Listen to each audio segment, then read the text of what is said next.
c'est moi qui gère, c'est moi qui paye tout. Il est trop tard. Bonjour à toutes et à tous, aujourd'hui je suis avec Debbie McLean que vous avez déjà pu rencontrer sur certaines de mes vidéos.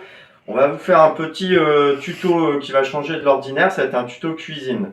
Ça sera les boules coco. Vous êtes sur DKD Fangio Style, je suis Troy McLean et Debbie McLean. C'est moi le point, c'est moi qui gère, c'est moi qui paye tout.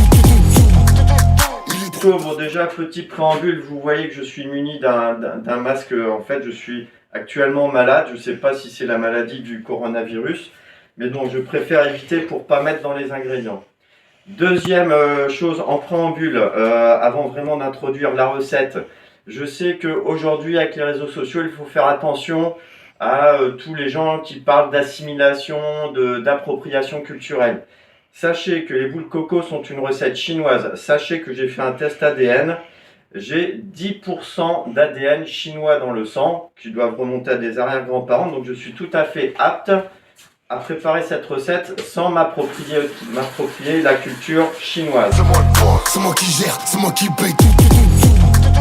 Il est trop tard. Alors tout d'abord, voici la liste des ingrédients dont vous aurez naturellement besoin pour effectuer cette recette des boules coco. On va en préparer à peu près une vingtaine. On va commencer avec ça. Les haricots mug, ou bien la pâte de fruits, ou bien encore les lentilles corales. Voilà, donc ça, il vous en faudra une centaine de grammes. Hein. Ensuite, il nous faudra pour l'enrobage la farine de riz gluant, qui est coincée. Et bien faire attention quand vous achetez la farine de riz gluant, dans les sachets, bien vérifier qu'il est marqué gluant. Très bien. Il nous faut du sucre. Alors le sucre il est long à fondre, c'est pour ça qu'on prend de l'eau chaude, mais on peut aussi utiliser le sucre en sirop. Très bien, donc ça, une centaine de grammes.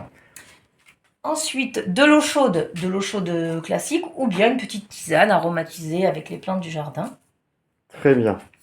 Et ensuite, quand les boules coco, vous verrez, quand elles seront cuites, on les fait rouler dans de la poudre de coco.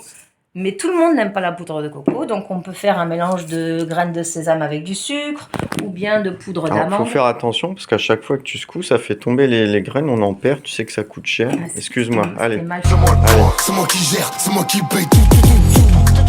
Il est trop tard. Donc là, on va faire cuire les fameux haricots coco. Donc on a dit une centaine de grammes. Là, on utilise cette machine-là.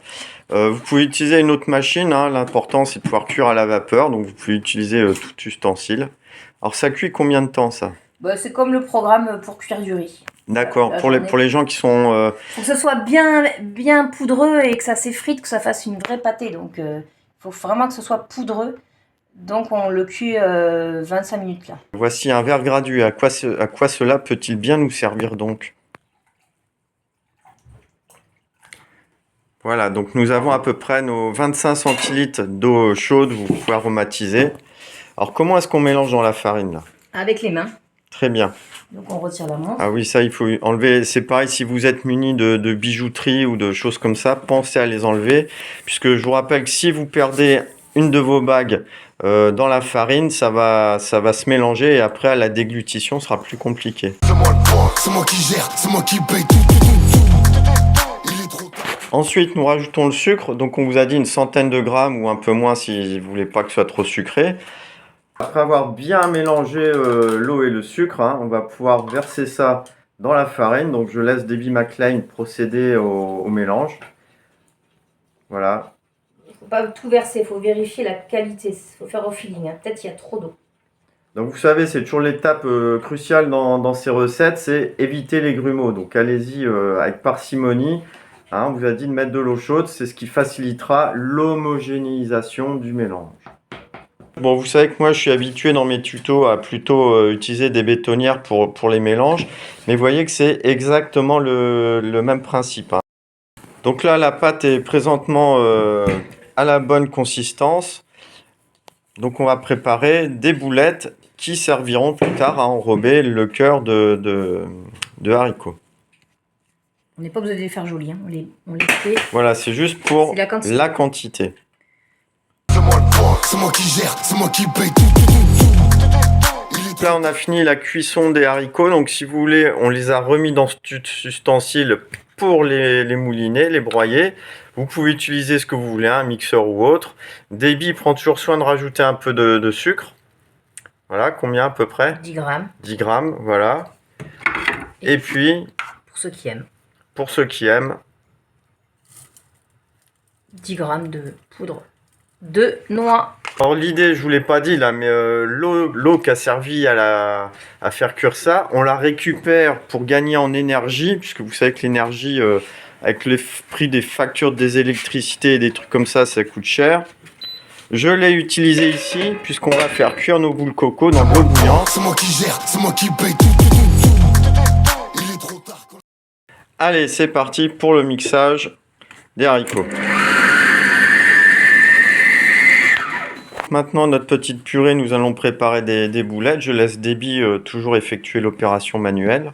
Alors, c'est pas aussi facile qu'avec le riz de tourner, donc il faut vraiment y aller doucement. Il faut plus faire la former en pinçant qu'en roulant. Parce qu'en roulant, on est sûr que ça va, hop, ça s'effrite. Donc, on pince.